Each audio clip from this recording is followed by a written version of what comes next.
Civilization is born of knowledge, but so too can knowledge be its demise. A disaster caught us unaware.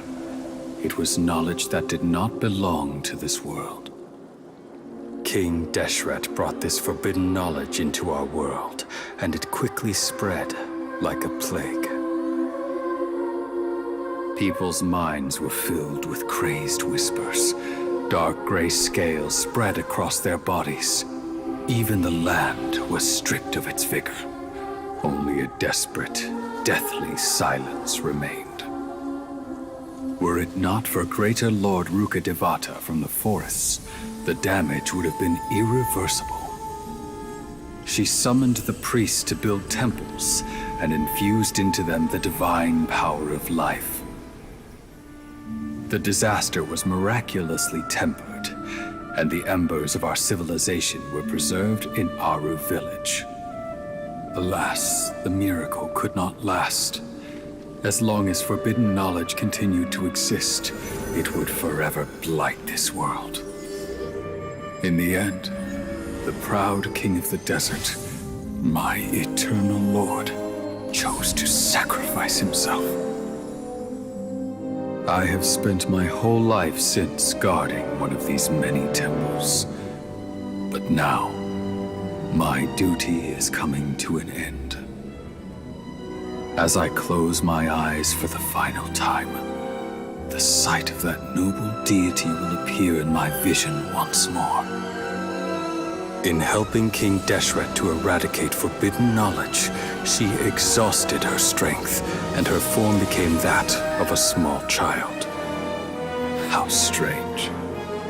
Now that I think of her, I no longer have any fear of death, for I sense that the spirit of life will abide with me during my eternal sleep.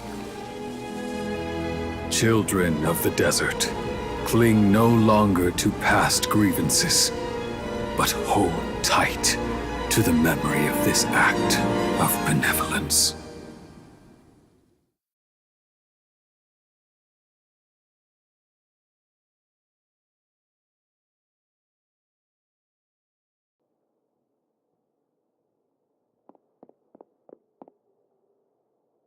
Did first start? Oh, right. It started from the moment I was born. I want to become a worthy Archon. So I've kept studying. Kept listening to my people and their hearts. Kept looking for a way to save Irminsul. So I can catch up. Catch up to Greater Lord Rukkadavata. But I'm stuck in the sanctuary of Sarasthana. The sages are creating a god to replace me. And I'm forced to lock my consciousness in this boundless darkness. Nahida!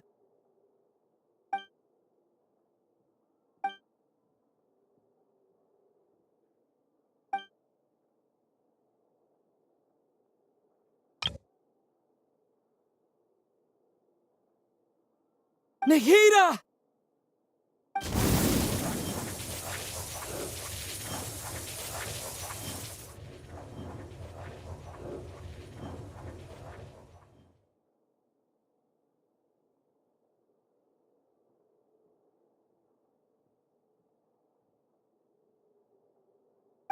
It's so quiet here. Now that I think of it, I don't think I've ever actually listened to my own inner voice. Do Archons have them? Should Archons have them? Have I been doing the right thing? Am I really not needed? How do I really feel about all of this? It's so quiet here. Since you're the god of wisdom, you've known the answers to all these questions since the very beginning, haven't you? Who are you? Whose voice is that? It sounds familiar. You're right, though. I won't...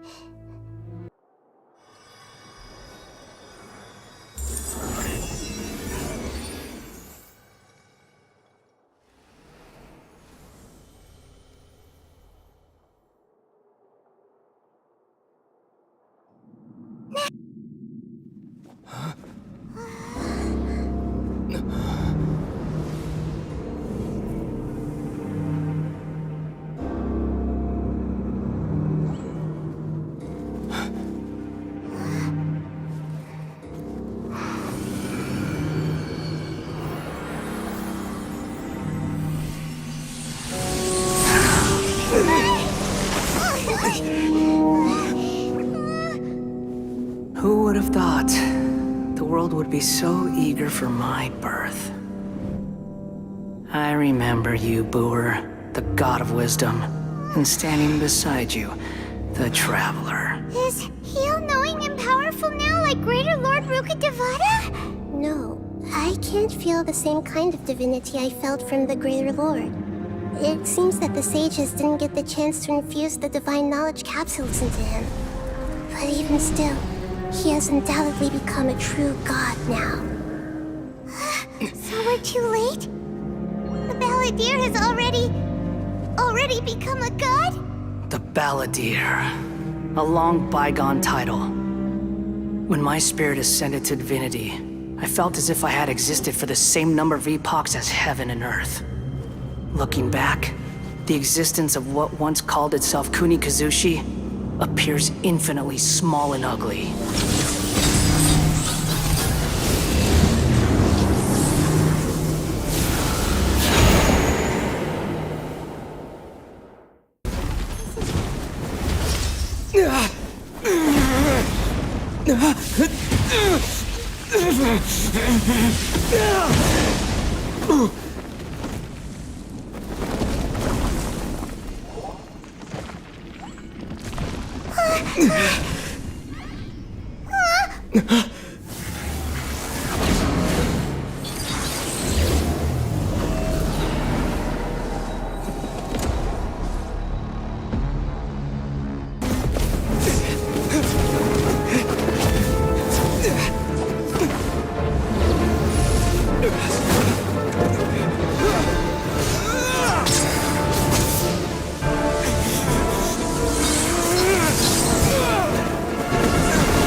This is supposed to be a battle between gods, yet you choose to hide behind a mortal. And now, you're acting like you'd sacrifice yourself for a human. Are you having fun proving a false sense of heroism to yourself, Booer?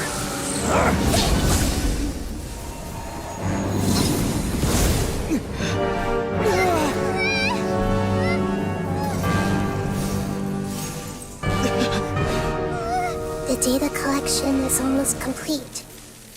Do you even know how many times you've tried to take my gnosis from me?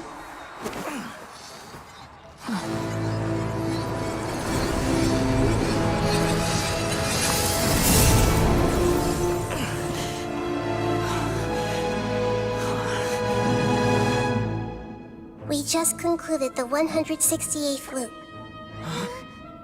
Did you know that in the effort to create you, the people of Sumeru were forced to live through the exact same number of Sub-Zerus festivals and Samsara cycles? The power of dreams. When did you use it on me?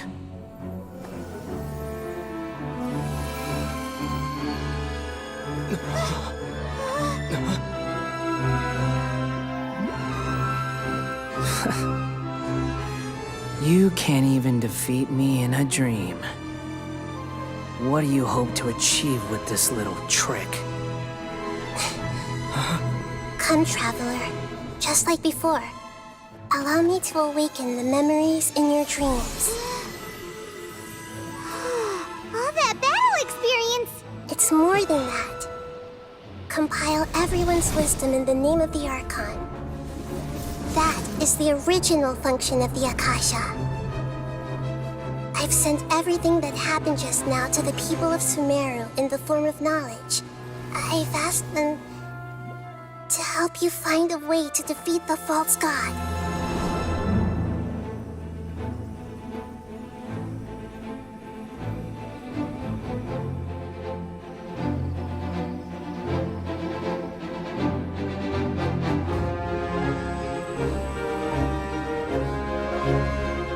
Now, all of Sumeru's wisdom is at your disposal.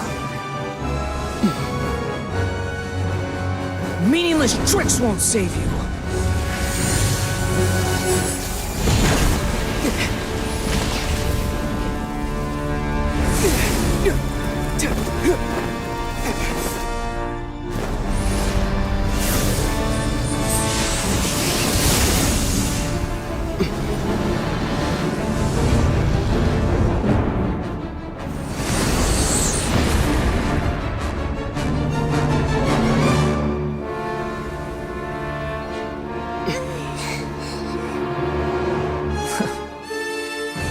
Are you done with your tricks? Can I finally take this as a real battle between gods? I'll leave this to you, the first sage of Lure.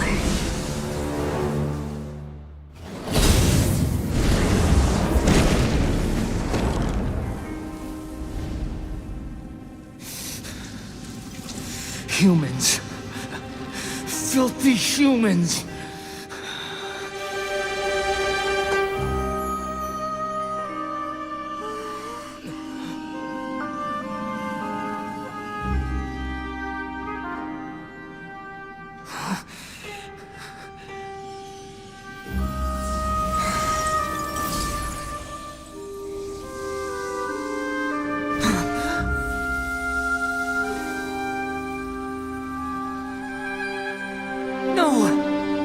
Wait! Please! Anything but the Gnosis!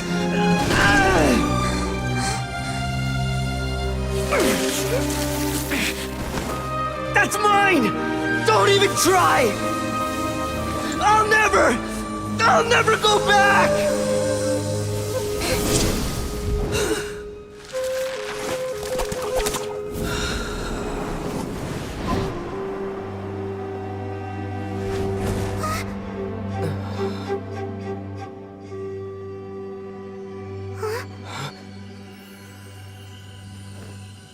We haven't yet found the answer to the most important mystery. Irminsul is still waiting to be saved. With the power of another Gnosis, we may now finally understand the last memory of Greater Lord Rukkadavata.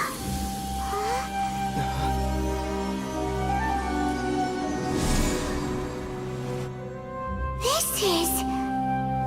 That's right. This is the last memory of my predecessor.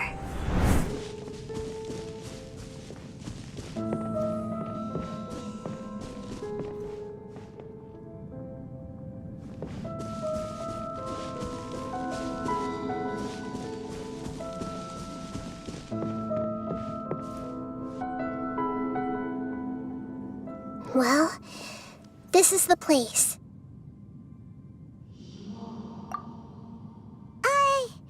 We're here to find Greater Lord Rukkadavata, right? But the one standing over there is... Is that me? She looks exactly like me. Are you Greater Lord Rukkadavata? Yes, that's me. Are you surprised by my appearance? Irminsul and the surrounding lands have been reproduced here as they were years ago. But this is just a realm of consciousness. We are manifestations of the same nature. Hence why we would appear exactly the same. We're of the same nature. Why?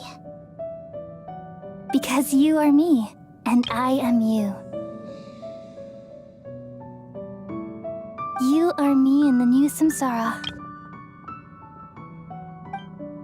The new samsara? As Greater Lord Rukkadavata, I'm the avatar of Irminsul, and you are the purest branch snapped from Irminsul.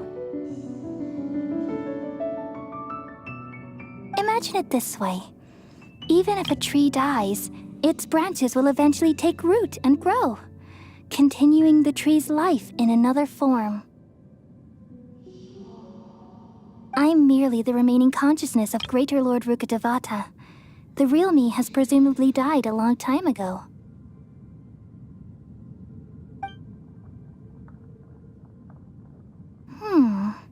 Judging from your appearance, I've probably been dead for 500 years.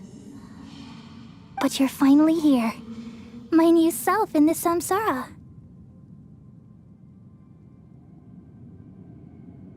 If this is true, then am I going to be a great Archon like you someday? Though we share the same nature, our fates are bound to be different. All things have their own fate. When a branch grows into a mature tree, it won't be the same as the original tree. That's why fate is the ultimate knowledge, isn't it? That's a great insight. Yes, very good. It's also precisely why you won't become like me. Really? But perhaps you may become an even greater Archon than I. I already see a determination in you that I didn't possess in my time, and the future that it leads you to will be yours alone. Along with the blessings from your past experiences. Don't worry. The growth of wisdom is like that of a plant. You only need to wait quietly for the flower to bloom. Come to think of it, the sages never had the faintest inkling of the meaning of wisdom. Thank you. Nothing makes me happier than discovering that the Archon I always admired was in fact myself in another fate. It's so nice to speak with you, Greater Lord Rukkadavata. I've always wanted to meet you. The feeling is mutual. From the moment I snapped the branch off Irminsul and created you, I've also looked forward to talking with you. Could you tell me why you wanted to create me? And what exactly happened when you died? Ah, I see. You're here seeking answers, right? Everything that day, even the sky itself, changed into a color like this. At that time, the seven were all summoned to the nation of Conria. Except for me. I had a more important task to attend to. I had to protect Irminsul. The disaster occurred together with the pollution of forbidden knowledge. At that very moment, with my consciousness connected to Irminsul, I sensed something was wrong. The pain started to torment my mind. By the time I reached Irminsul, it was already displaying signs of corruption. Had I not repelled the pollution of forbidden knowledge with King Deshret thousands of years ago, I might have felt even more hopeless and lost. So what exactly is forbidden knowledge? It's a kind of knowledge that doesn't belong to this world, and a form of truth that can't be understood. It came from the very bottom of the abyss. Even I could never understand it. The world is constantly rejecting it, leading to all kinds of bad phenomena. If we allow forbidden knowledge to pollute Irminsul, I'm afraid the entirety of Tevat could fall apart. So, There's knowledge that even the God of Wisdom can't understand? At that time, I knew I couldn't repel the forbidden knowledge with my strength alone. Which is why I created a device that compiled human wisdom and named it the Akasha. It's truly the world's most amazing invention. Thank you. For a long time, I thought dreams were the fruit of human wisdom. Though it was selfish to do so, I borrowed people's dreams using the Akasha. Then I compiled their wisdom and all of my own power. Well, did it work? Thanks to the wisdom of the people of Sumeru, almost all the forbidden knowledge was cleared from Irminsul. But things didn't go as smoothly as I thought. I had a terrible headache, which gave me an uneasy feeling. And then I remembered that my consciousness was also connected with Irminsul. It brought me knowledge and wisdom, but vile corruption as well. From the very beginning, my existence had been polluted by the forbidden knowledge. Oh no. How could that happen? I've experienced that pain in your consciousness. It must have been a horrible experience. Yes, but my feelings weren't important. The important thing was that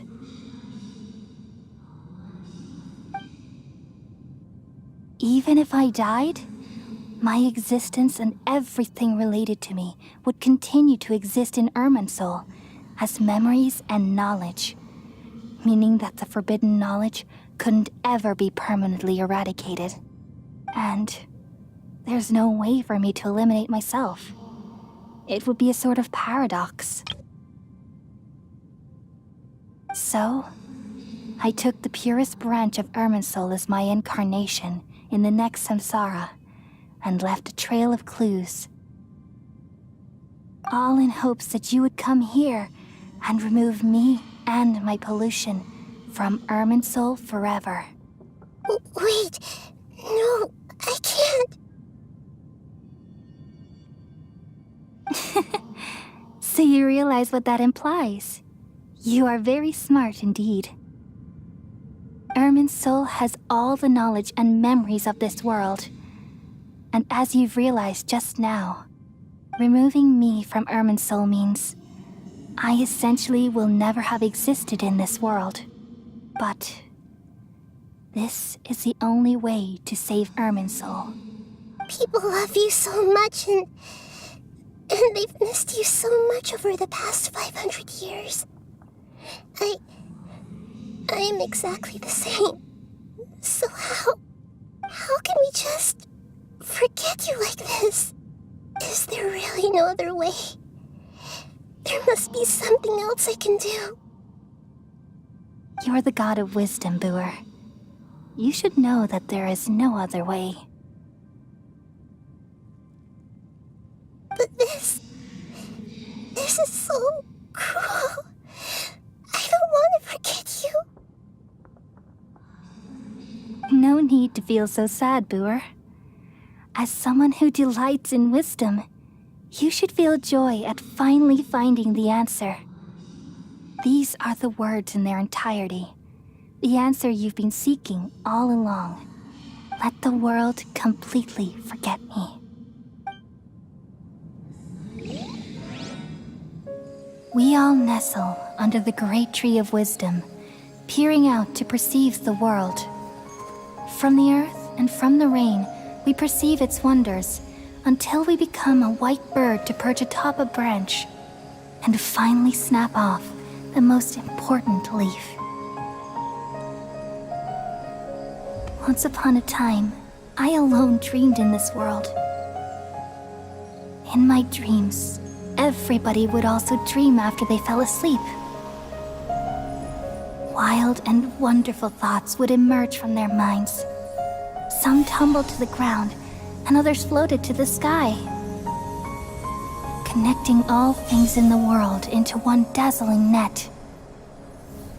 Among a plethora of worlds, were numerous smaller worlds, all of fate, finding within the tapestry their brilliant glow. I gradually understood that these indescribable and constantly changing things are the most profound things in the world. Only they can completely repel the madness.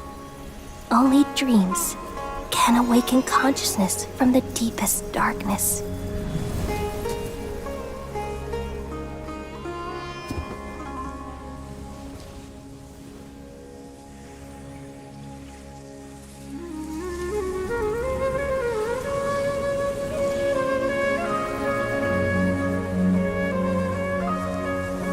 I'm the one who posed this question, yet also the one who sought a solution. Saving the world with the dreams of the people used to be my answer. And now, you've also found your own answer, and I shall return all the dreams to the people.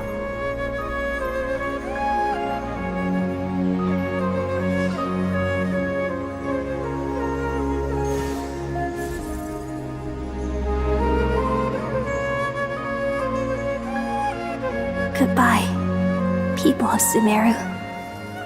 May you be blessed tonight with the sweetest of dreams.